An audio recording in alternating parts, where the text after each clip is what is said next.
This is TV program SP69, The World Tomorrow with Herbert W. Armstrong. The production date is February 18th, 1985. Ambassador Television Production. Media Services for the Worldwide Church of God. Copyright 1985.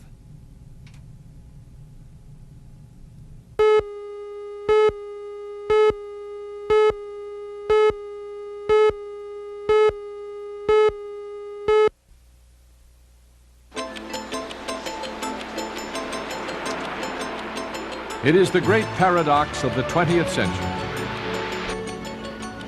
On the one hand, man has made incredible progress in science, in technology, in engineering.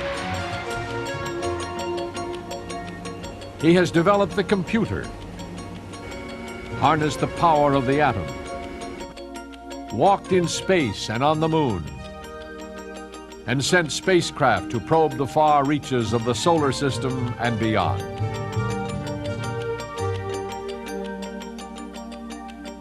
And yet, in spite of great material progress, much of the world still lives in poverty and squalor. Millions must daily face the threat of famine. Children are ravaged with disease and malnutrition, and whole populations are torn apart by the horror and brutality of endless wars.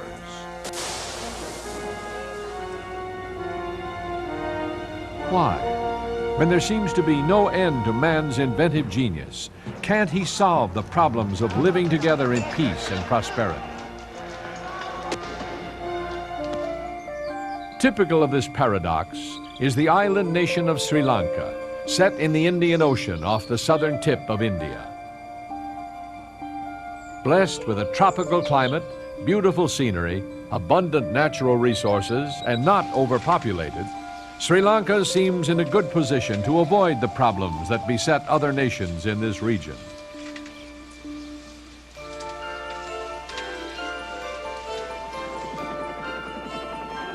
In the last 10 years, Sri Lanka has made great strides in material development.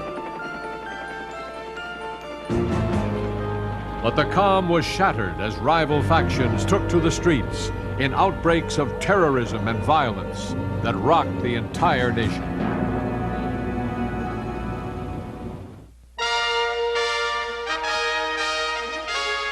The World Tomorrow.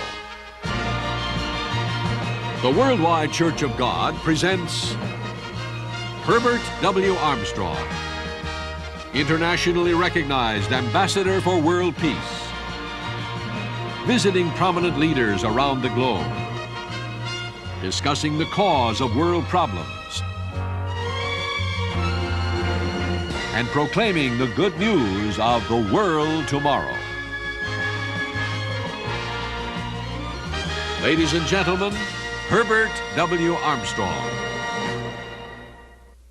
As I mentioned on a previous program, on my recent visit to the Far East, among several other countries, I visited Sri Lanka, the island country just off the southern tip of India. And while there, I found that the same conditions obtained there that do all around the world, the same paradox, and in fact they were, at the moment I was there, in the throes of a fresh wave of terrorism that was occupying the banner headlines of newspapers. While there, I not only visited with the president of the country, but with most of the top officials of the nation, and also, before leaving, I spoke to a local audience of subscribers to the Plain Truth magazine. The Plain Truth is one of the largest circulated magazines in the world, as I will mention again at the close of this program. But I want to show you some of the things that I said in that meeting to our own Plain Truth subscribers in Sri Lanka.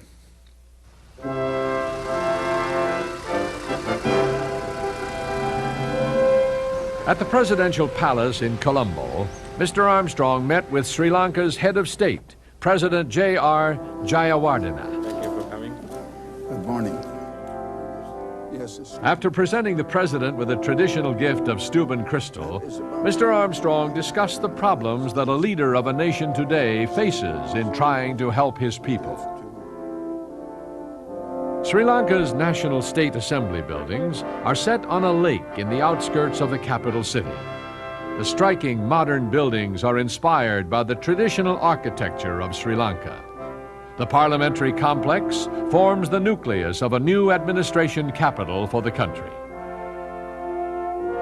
At the Parliament building, Mr. Armstrong met with Sri Lanka's Prime Minister, Mr. Ranasinghe Premadasa. very happy. Visit to our country very eagerly. Thank It's a you. pleasure that I got this opportunity of meeting you. Thank you so I much. have read a lot about you, and I have read The Plain Truth. Thank you. Oh, yes. Thank you. Well, it's an honor I've to got a meet lot of you. back copies. Thank you. You understand that the ambassador... Mr. Armstrong explained why the Ambassador Foundation cooperates with governments and international organizations in undertaking projects in the interest of world peace and understanding. As has been said, it's more blessed to give than to receive. That is so. And I find that is actually true. If you endeavor to gain, you won't get anything. I think that's the basis of the trouble in the world. Quite. The people in the world are all trying to gain and to get, Greed. and not to share or to give. But sharing and giving is by far better, That's right. and will lead to peace instead of troubles. If people had more concern for others than themselves, and we weren't competitive, but we were cooperative and helpful to one another, we'd have peace. We are very thankful to you for taking time off to visit our country and discuss matters with us, and for the great service you are rendering to mankind. The final afternoon of his visit to Sri Lanka, Mr. Armstrong spoke to an audience of Plain Truth subscribers at the Hotel Lanka Oberoi in Colombo, explaining why mankind by himself cannot overcome violence and destruction.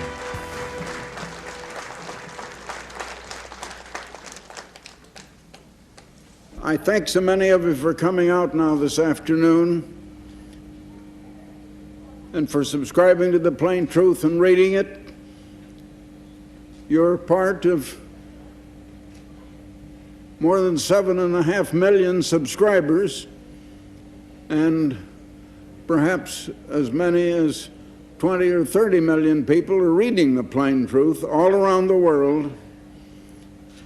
Now, this world today is in trouble, and the evils are getting worse and worse. Now, we've had wars ever since humanity has been on this earth. And finally, it's come down to the place where we have had 2 world wars.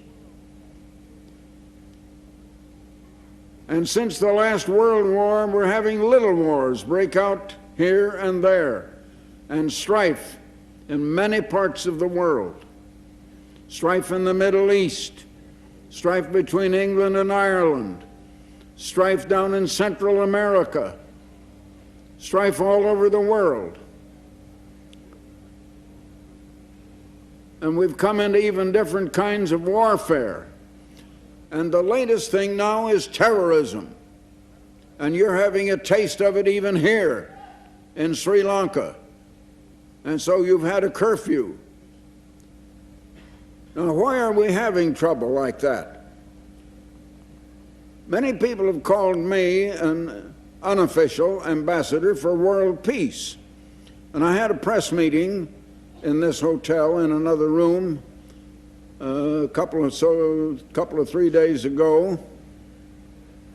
And some of the press reporters there asked me why I couldn't just bring world peace right away. Well, no, I didn't come here to just wave a magic wand and hocus pocus, you've got world peace. I can't produce peace like that. It takes something to cause peace.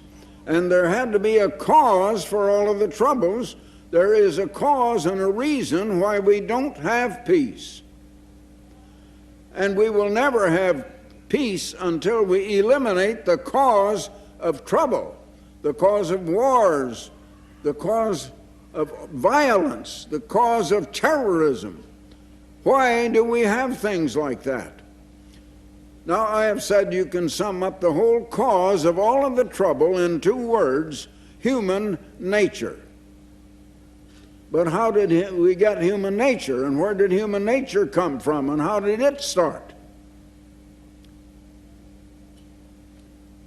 I said before a press conference that peace is not going to come until this world learns a lesson. We do not live the way that would produce peace. If we lived according to the right way of life, the way of loving your neighbor as much as you love yourself, we would all have peace. But people don't live like that. The problems in this world have become so great that no man in any government can solve them.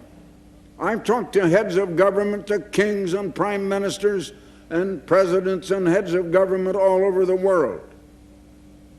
And I had lunch even just this noon with your president.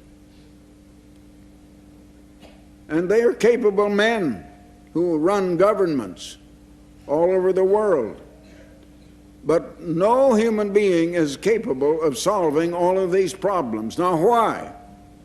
This world has been allotted 6,000 years of human experience to go on and learn the lesson that selfishness and trying to get from other people and competition and strife is not the way toward peace, and is not the way toward happiness, and is not the way to have prosperity and the good things that could be produced out of the earth.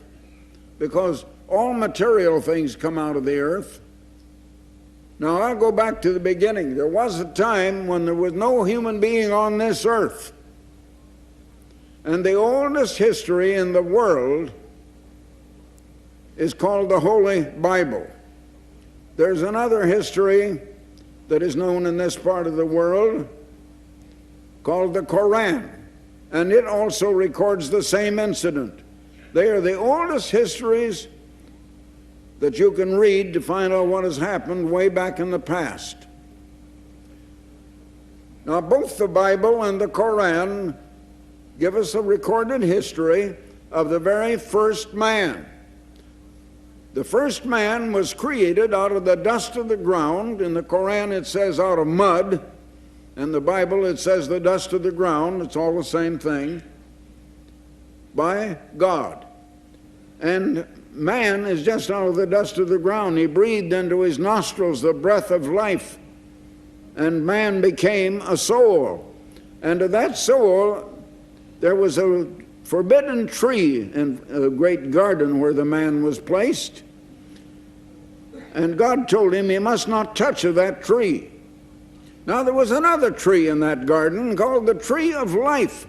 And he could have had that tree, and God wanted him to take of that tree, but that would have meant that he would have relied on God, that God would teach him, and God would show him the way to live to have peace. God would show him how to love his neighbor. The other tree meant he would decide for himself what is good and what is evil, and he would take the knowledge to himself of good and evil, and that is what the man did, and he disobeyed God. And thereupon God shut up the tree of life and shut it off from man for 6,000 years, and it's still shut off up to this day. The world doesn't know that, but it is true, and that is the condition. Now the man was left to himself. He rejected relying on God. He said, I will rely on myself. I will think out myself what is good and what is evil. I will think out for myself what causes pain and suffering and the way to avoid it. I will think out for myself what is good. Now, along at that same time, before that, the Creator God had created angels. After God created angels, He created one very great super angel. He was a cherub. He created three kinds of angels: ordinary angels, and then angels that are called seraphs, that are a higher rate of angels with greater minds and greater power, and then still higher angels that are called cherubs, and they are still higher. Now, most angels are holy and righteous and good, but just like the man had to decide for himself whether he would listen to his Creator and rely on his Creator, or just rely on himself and disobey his Creator, so this one archangel did. He was placed on this earth. His name was Lucifer. And he was placed on the earth and given a throne. Now, he's an angel. He's a super angel of great power, great mind, but his mind became perverted and warped because he disobeyed God. And where God says that you shall love one another, he said you shall hate one another. He believed just the opposite of God. Where God is good, he became evil. Now, he influenced the first man and the first woman before they took of that tree of the knowledge of good and evil. And he has been ruling over mankind ever since. And there are evil spirits ruling in this world. And many religions believe that there are different spirits. And they think that they are gods. They are not God. There's just the one God family, and God is a family. There is a father of that family, and the one who became Jesus Christ was a son. But God is supreme over all. Now, until you understand that, you can never understand the great mystery of life and why we have trouble in the world and why things are like they are. They'll never make sense to you until you understand this. Now, human beings have gone along in the way of selfishness and deciding for themselves what is right and what is wrong, and they have not relied on God. They've tried to rely on themselves, and they're cut off from God, and they don't even know about God. They don't think about God. Now, God is love, and he loves us all. He loves everybody. And he wants us to learn to love everybody. And he wants us to know that we need to rely on him, and that his mind alone can understand our problems, and he can show us the way to peace. But people don't turn to God. They don't say to God, show me your way. They don't say to God, I know I've been wrong, and show me how to get right. No, they want to go on their own way. God did not create human nature in us. We turned to that way until it got to be habit and got to be natural, and so we call it human nature. And that's the way we are on the earth today. And we have our problems, but our minds aren't big enough to understand all of our problems, and to understand that as long as we're selfish, and as long as the whole motivation of life, the purpose of life of most people is just to compete, competition, trying to get something for themselves. And everyone wants more of material things that come out of the ground. And we need to think about the spiritual things, which is the meeting of one mind with another mind, in love and in peace and in happiness. We don't have peace because people don't have peace in their own minds and hearts. They just don't have peace in their hearts or in their minds. And until people have peace in their minds and hearts, and all of the people have peace, we won't have peace. Now, after 4,000 years of human life on earth, God sent another man. That was his own son, the one that had been the Logos, that was with the very family of God, as the very Son of God, and he became a human being. And his name was Jesus Christ. What is called the Christian religion is supposed to be the religion he started, but it is not. Because what he preached was something different. And other people have taken a different kind of religion and put his name on it, and they call it Christianity. But it is not the real true Christianity, because they do not follow the teaching of Christ. They do not believe what Christ said. Christ said he came to be a king, and they deny that. Christ said he came to rule, and he will rule. But he didn't come to rule at that time.